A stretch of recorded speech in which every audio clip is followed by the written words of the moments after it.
好，这个是34，就我们俗称所谓的叫做简单机械。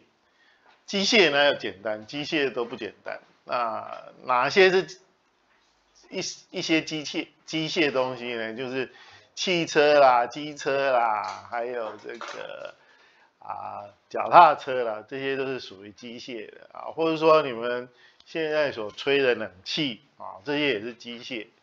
甚至你们所用的那个笔啊，或者是这个订书机啊，这些也是机械啊。但是我们今天会来谈有关于比较简单的机械啊。那机械拿来干嘛？机械最主要是帮助人干嘛呢？帮助人做工的装置，称之为叫机械。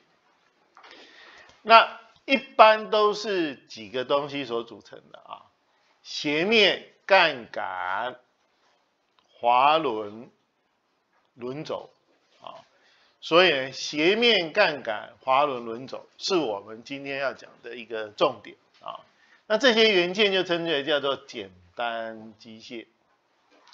好，有几个概念要大家注意到啊，就是我先利用这个机械做工。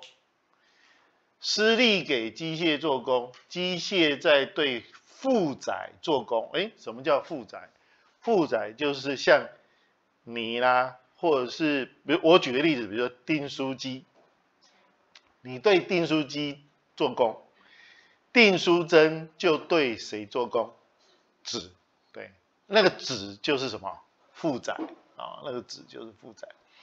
负载的意思就是说，就是抵抗的意思。对，没有错啊。所以假设没有任何摩擦力的情况底下呢，施力对机器输入的功等于机械对负载输出的功，完完全部通通可以转移的话，当然就可以达成这个目的。那功这个名词是谁说的？是一个叫做科若列人说的。他很成功的将功能转换的概念呢，把它融进到机械应用当中，还是补充而已了啊。考试不会考啊。好，那我们来看，使用简单机械的目的要干嘛？三个，最主要是3个。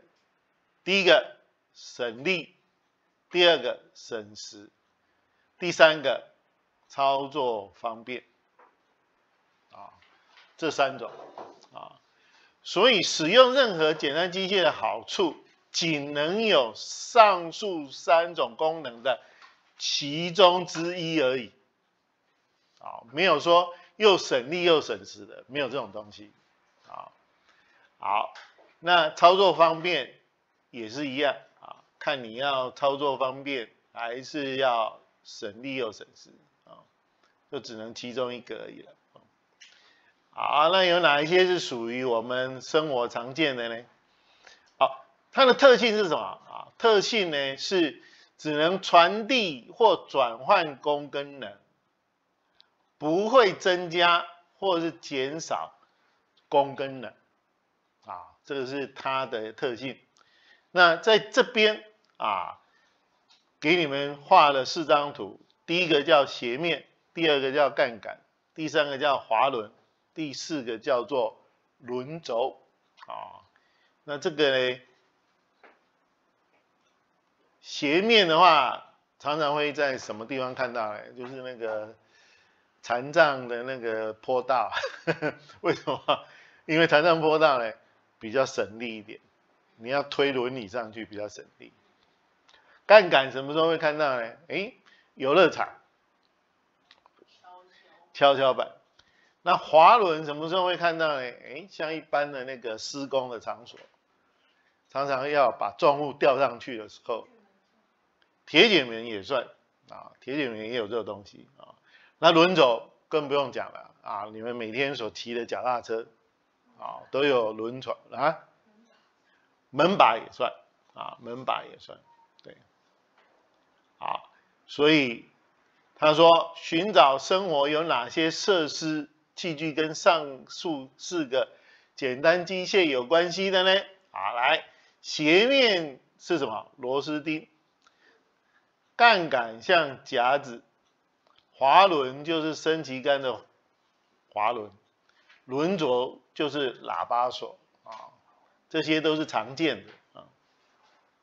好，那我们想一想，哪一些用起来会比较省力，哪一些是比较费力的？好，省力的有什么？好像这种螺丝钉、喇叭锁。费力的有哪些？夹子。操作方便的有升旗杆的滑轮。所谓操作方便，就是不省力也不省时，只是它怎么样？它会让施力方向改变。比如说你们有升过旗吗？有升旗过吗？亲自去升旗有吗？没有吧？你升旗的时候，你施力往下，但是旗子往上，啊，这个就是叫操作方便啊。好，来，受摩擦力。好，来，我们看一下随堂练习。随堂练习这边有2题。假设有摩擦力影响的机械啊，那输出的功会小于输入的功啊，所以这一题答案是 B。因为有一部分的功会怎么样？会被消耗掉。好，下列何者不是好可以省功？这些就不是了啊，答案是 B 啊 ，B 这个不是，没办法省功啊，不行，都不行，只有省力省时或者是操作方便其中一个啊。改变方向就是操作方便，对对。好，再来就是101页啊，斜面的简单的原理叫做斜面，或者称之为叫螺旋啊。那我们说斜面就是跟水平面成一个倾斜角度的平面啊，这个就是一个斜面了。那假设我们今天用 F 施力，沿着这个几公尺、2公尺这样往上推啊。那这时候呢，重量 W 的物体等速从底部推到高度 h 的位置啊。那我们知道功能定理了啊。好，来这边有个概念叫功能定理。什么叫功能定理呢？施力做功等于物体所获得的位能。所以呢，你施力做多少功呢 ？F 乘以 L 就是力乘以沿力方向上面的位移，等于什么？等于这个物体增加的位能，重量乘以什么？乘以这个高度。那我们这个力量会变成怎么样？力量就会变成 L 分之 H 乘以物体的重量啊，所以施力就会等于斜面长分之斜面高乘以物重。那这个施力一定比较怎么样？省力，一定会比物重来的怎么样？省力。所以为什么你推轮椅上那个残障坡道的时候，会觉得比较省力一点？有啦，有啦，有比较省力了啊。这个原因就是这样啊。比如说这个是10公斤的物体，只需要施5公斤的力，那为什么？移动的距离由1公尺增为2公尺，所以斜面是一种省力但是费时的简单机械。假设你是用10公斤重直接拉上去，你就使用10公斤重的力量。但是呢，你如果透过这个斜面，只要利用5公斤重的力量，你就可以推到这么高的位置。只是怎么样？你时间拉长了啊？为什么？原先1公尺高，可是你要推2公尺的斜面啊。那这个原因是在这里，说为什么斜面可以省力啊？所以它只有省力没有省时。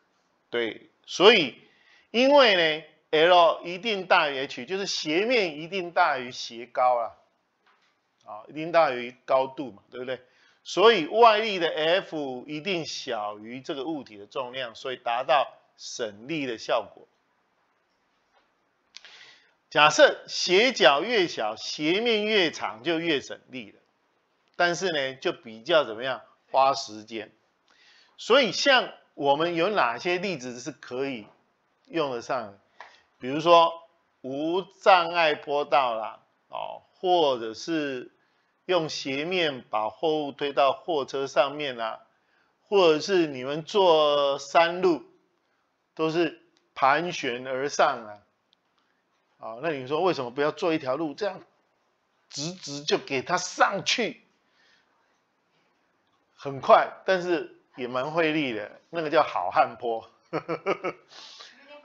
很恐怖啊！所以我们现在角度都会弄得比较小一点，大概10度就已经算蛮斜的，如果是30度、40度，哇，那个就是极限运动了啊！好，那我们说什么叫螺旋？你把这个斜面把它卷成这样子，就变成螺旋了。所以螺旋本身也是一种省力的装置了。所以像螺丝钉啊，或是有螺纹的瓶盖啦，这些都是属于省力的装置的。好，来随堂练习2。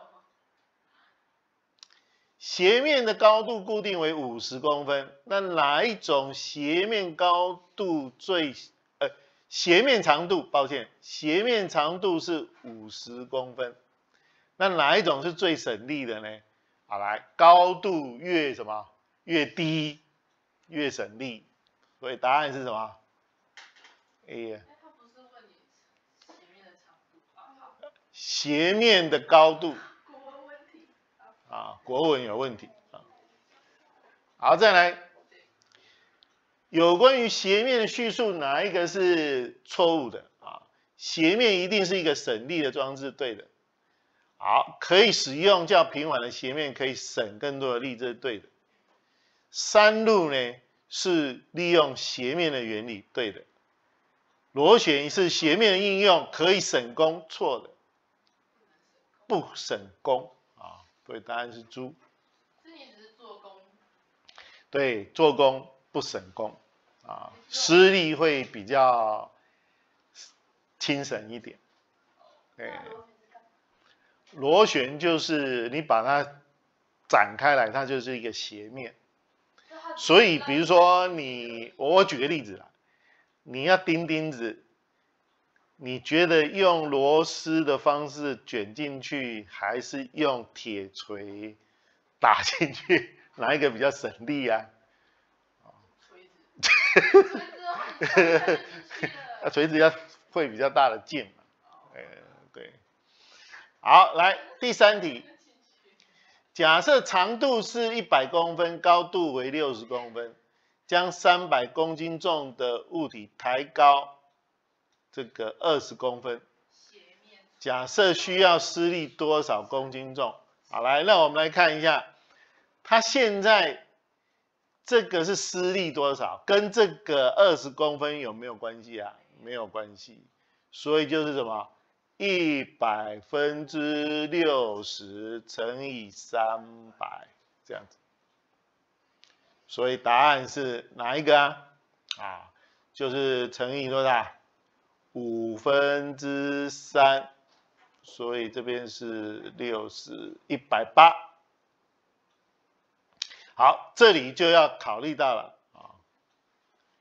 他说施力需要做多少功啊？好，来 ，U 等于 mgh， 因为高度是0.2公尺，20公分嘛，对不对？那300公斤重，那这个重力加速度为10，所以就是3000乘以0.2，所以答案为多少焦耳啊？600焦耳。啊，这样 OK 吗？好，这个是有关于斜面的啊。再来，我们就谈谈杠杆滑轮跟轮轴。这个是一个支点在中心点的啊，那抗力在左边，施力在右边，但是呢，施力臂比这个抗力臂呢稍微长一点啊。我不知道你们的画面是怎么样，所以这是杠杆原理，就是施力乘以施力臂等于抗力乘以抗力臂啊，抗力就是物重啊。那我们也可以用什么？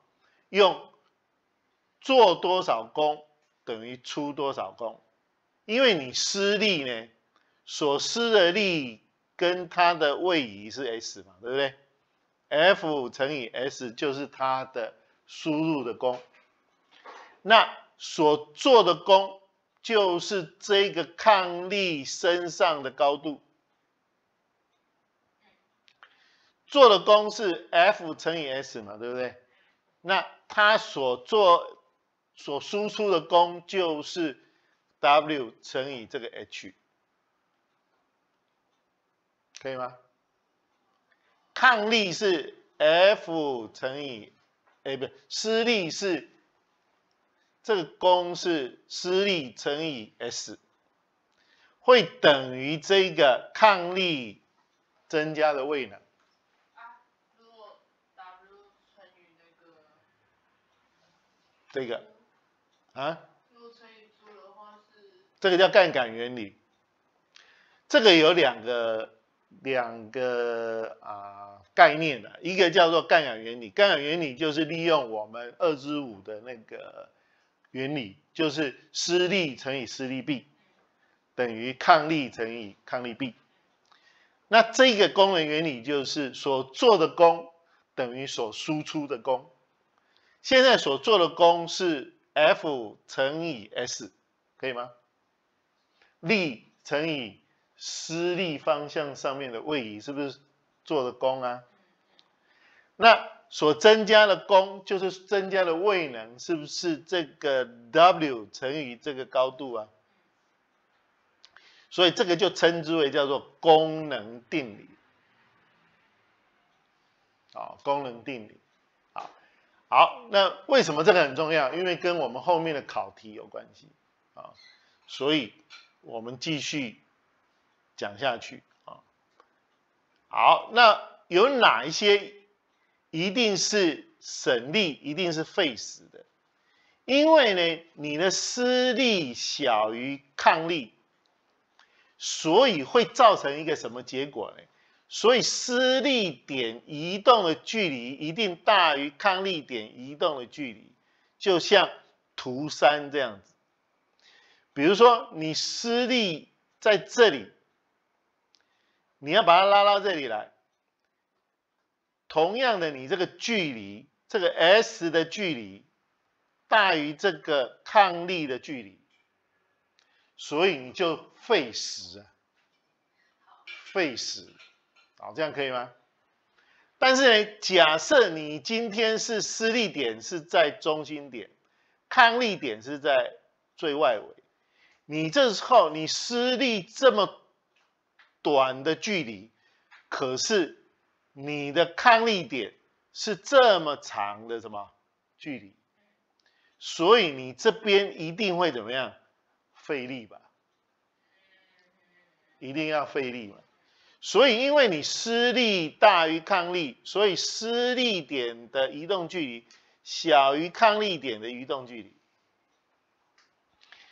我再讲一遍，这个所做的功一定是这个抗力点所做的功。这是门把。对。那什么叫操作方便？操作方便的意思是说，你看哦。这个施力臂跟这个抗力臂，或者说这个支点是在正中心的，你这边往下，这边就怎么样？往上，所以它叫做改变施力的方向。所以操作方便就是改变施力的方向。好，3个我再讲一次，机械的重点，省力、省时、操作方便，只能选一个，只能选一个，这样 OK 吗？那能不能省工啊？不行。能不能增加工啊？不行这个是简单机械的一个道理好，所以像杠杆是这样的，有支点、施力点跟抗力点，它相对的位置，这个是支点在中间的。那施力臂跟抗力臂怎么样？假设施力臂大于抗力臂就是省力费时，假设施力臂小于抗力臂就费时省力，假设施力臂等于抗力臂就叫操作方便。支点在中间的，操作方便就是改变施力的方向，就这样。那抗力点在中间的一定是怎么样？一定是省力费时。抗力点在中间的，那施力点在中间的一定是费力省时。费力省时那我们谈一下有哪些实际的例子像剪刀，剪刀支点怎么在中心点的，但是有一些剪刀呢，像比如说剪头发的剪刀，一定是什么？一定是这个费力的，费力的。那什么样的是省力的呢？剪那个老虎钳，老虎钳一定是省力的。它们都是怎么样？支点在中心点支点在中心点。好，再来就是那个什么，支点也是在这个中心点，像一开罐拉环，一开罐拉环一定是省力的装置一定是省力的装置。那另外起钉锤也是什么？省力的像这个就是钳子，钳子呢，你看抗力点的力臂比较短，施力臂比较长，所以这是省力的。这都是省力的省力的，这省力的，这也是省力的，这也是省力的。剪刀不一定，剪刀像剪头发的就是费力的，OK。那抗力点在中心的有哪些？像喷雾喷雾器，这个也是省力的。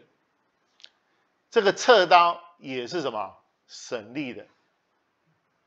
钉书机也是省力的这个好像在切那个切菜的以前有一种刑具叫做虎头铡，有听过吗？就头放在这边，然后直接这样切，然后头就落地那个以前那个包青天好，来脚踏打气机也是怎么样？省力的省力的，因为抗力点在中心点那施力点在中心点有哪一些呢？你们常用的什么筷子？因为支点在这里，抗力点在这里，施力点在这里，所以呢，使用这个夹子、扫把、钓鱼竿都是费力的都是费力的支点在这里，扫把是费力的，扫把是费力的。好，这些都是常见的例子那我们来看一下103页103页的这个滑轮。什么叫滑轮？有凹槽，然后呢，能够绕着中心轴旋转的圆轮，我们称之为叫做滑轮。那我们可以把绳子透过这个滑轮的装置呢，来改变施力的方向，或是省力拉起重物。好，那我们来看有哪几种滑轮？一个叫做定滑轮。定滑轮呢，一定是什么？一定是这个施力臂跟抗力臂相等所以这个一定是一个操作方便的操作方便的装置了但是动滑轮却不一样了动滑轮是什么？是你的支点在这里，所以施力臂这么长，但抗力臂只有它的一半。所以依照杠杆原理来看的话 ，F 乘上 2R 等于 W 乘上 R， 所以呢 ，F 只要重量的一半而已，重量的一半。所以这个一定是一个省力的一个装置但是依照功能定理来看的话，因为 F 只有 W 的一半，所以它这个 S1 一定等于2倍的 S2， 也就是说你要拉2公尺，这个东西才上升多少？1公尺以动滑轮来讲是这样，所以上拉的绳长等于物体上升高度的2倍这个是它的原理了好，再来，这个定滑轮是支点在中间的那这个动滑轮是抗力点在中间的，那这个定滑轮是改变施力方向，那动滑轮是省力这个基本上是这样子那你说有没有那种2个合并在一起的？有的，这个就是又可以省力又可以操作方便，但是它是2个什么？2个组合所以它怎么样？施力向下又可以比较轻松的抬高物体，所以呢，这个就是一个定滑轮跟动滑轮组合的简单机械。不过这个基本上它这个就是如果使用动滑轮可以省力了轻松的抬高物体，不过还是费时重点还是费时费时。那你问我说，老师不是其中一个但是它有2个可以合并成为什么？一个，所以它又省力又操作方便所以意思是这样子好，来，老师的话，这个定滑轮我们施力是假设你用不同的角度去施力，这边有3条线嘛但是呢，它所施的力怎么样，都是一样的所以呢，不管它的这个施力的这个角度是多少，它一律都等于10公斤重这个东西是10公斤重但是假设动滑轮你的施力的角度不一样的话那你的什么？你的这个省力的这个大小也不一样。哪一个会最省力呢？垂直往上拉的最省力，垂直往上拉的最省力，牵直向上的最省力。那为什么这个有一个角度？比如说，为什么这边需要7公斤呢？因为呢，这个可以分成垂直分力跟水平分力。这个会让它升上来的是5公斤重，那另外还有一个垂直分力，那你要形成合力就是这个7公斤重。我再讲一遍，因为你要拉这个10公斤重，一定要5公斤重嘛，对不对？但是这个是5公斤重的垂直分力，啊，它的合力一定是这个垂直分力跟水平分力的什么总和吧？啊，这个怎么算？就是垂力的平方加上平力的平方等于合力啊。垂直分力的平方加上水平分力的平方，开根号等于合力啊，所以这个是要特别跟你们说明的啊。好，来，那我们来看一下计算范例了啊，计算范例。假设用定滑轮把60公斤重的物体抬高3公尺，需要施力多少公斤重？好，来60公斤，因为是定滑轮。第二个，向下拉距离为多少？一样3公尺，没有变。它只是操作方便而已。所做的功为多少焦耳？来60公斤重乘以3公尺乘以10，这个10是 G， 所以就等于1800焦耳。那所增加的位能为多少？一样，就是1800焦耳。所做的功等于所增加的位能。这个就是我刚刚讲的那一个功能定理啊。好，来，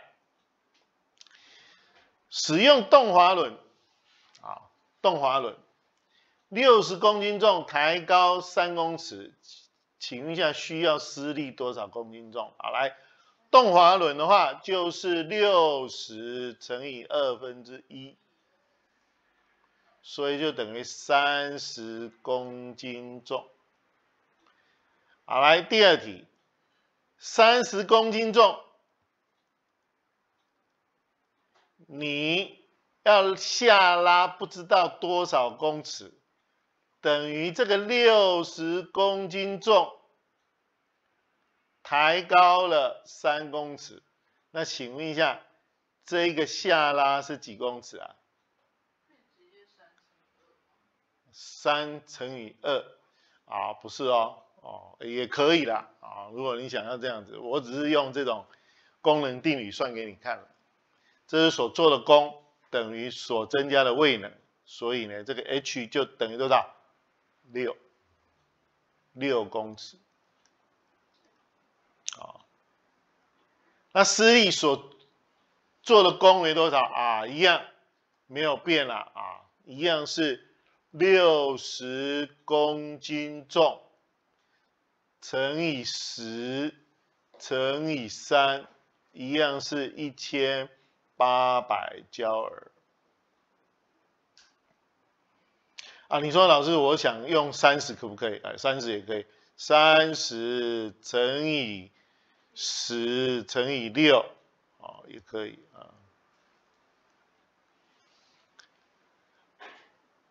这样 OK 吗？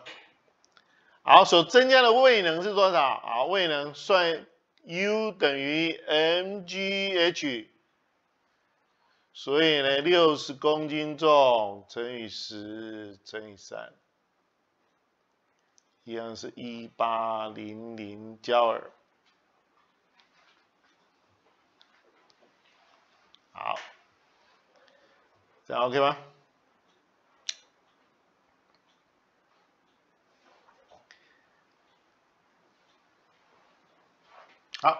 好 ，OK。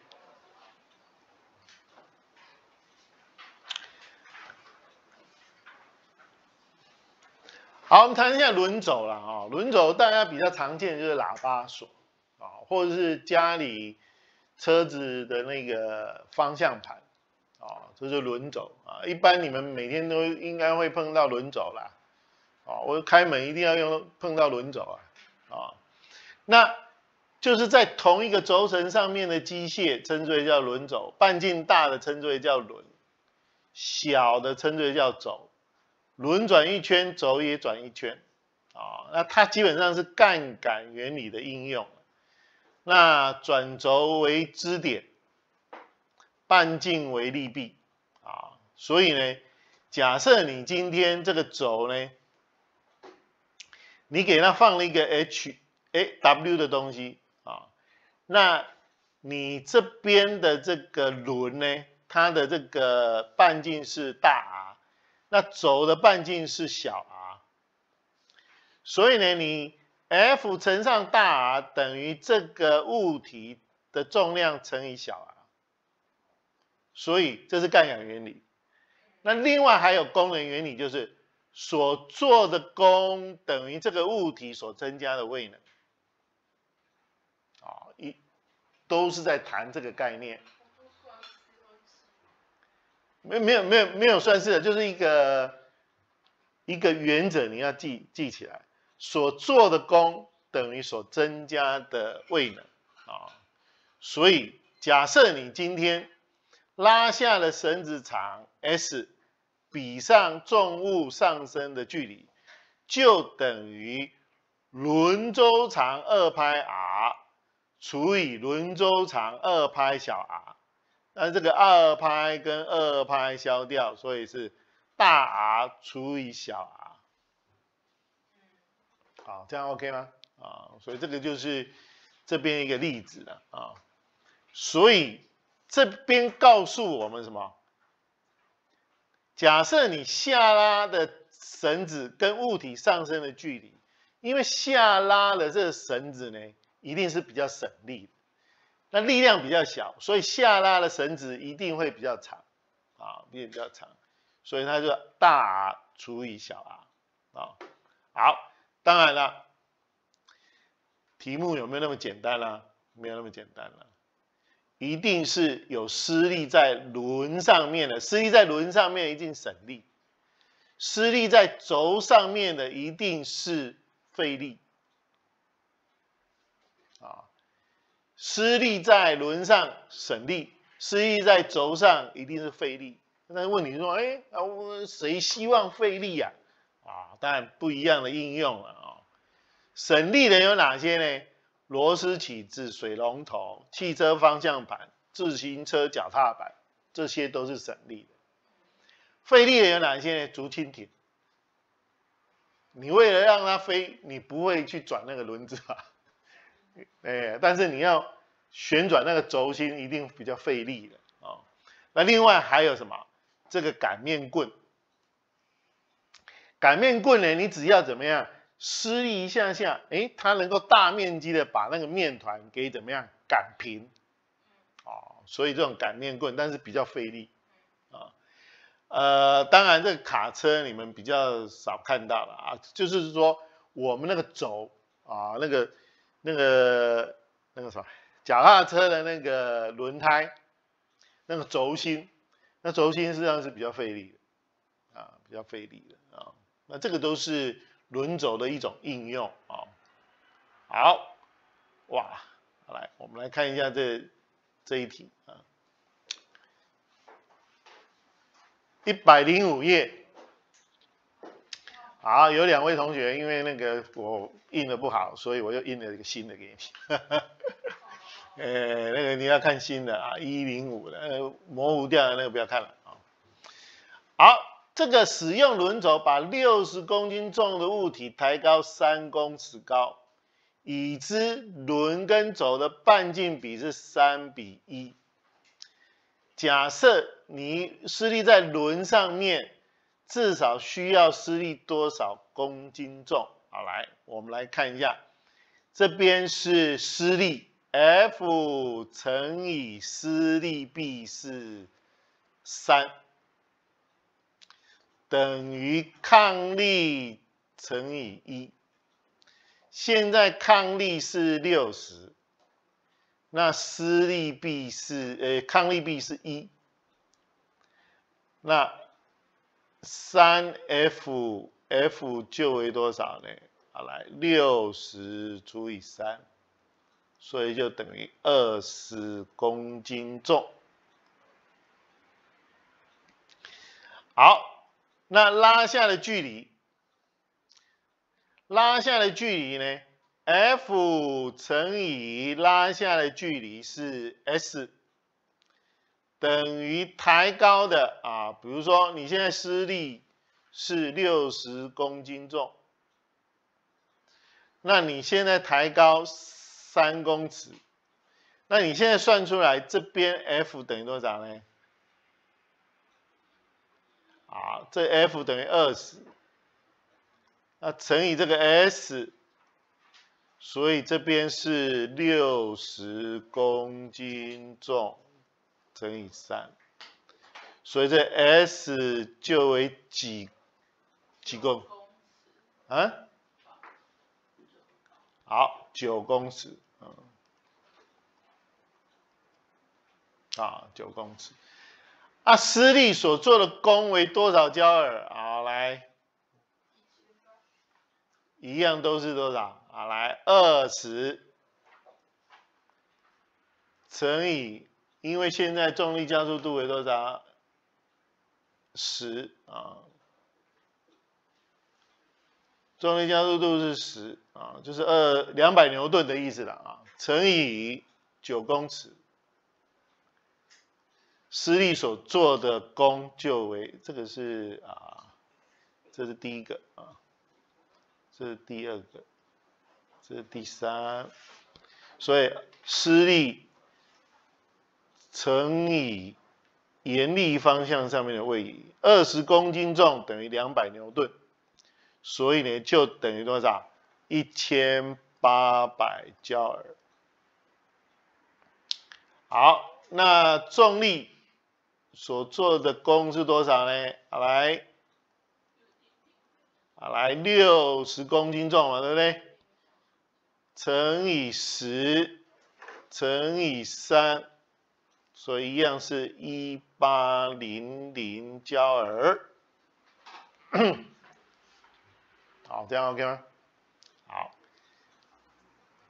这是有关于作用在这个轮轴。假设施力在轴上面，哇，天哪！现在是这样，施力在轴上面啊，所以呢，你施力现在是 F 施力在轴上面，这边的抗力臂是1，那你是60公斤重，乘以多少？乘以3，所以这 F 是多少公斤重呢？180公斤重。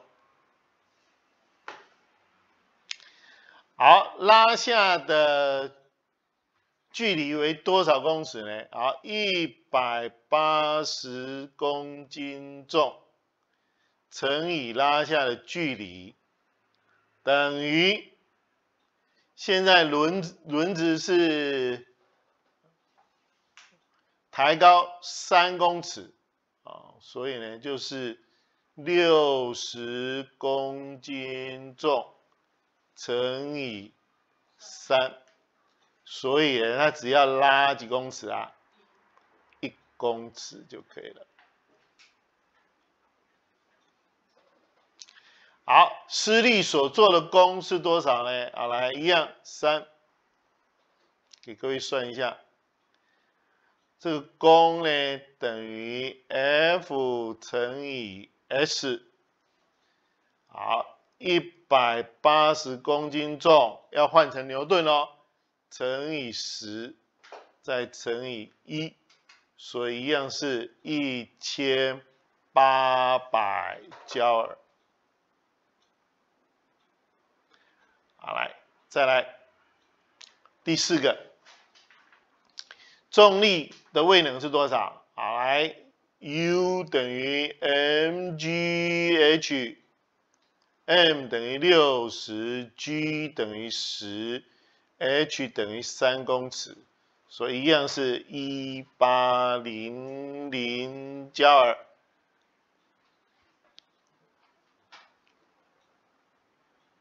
好，这样 OK 吗？好，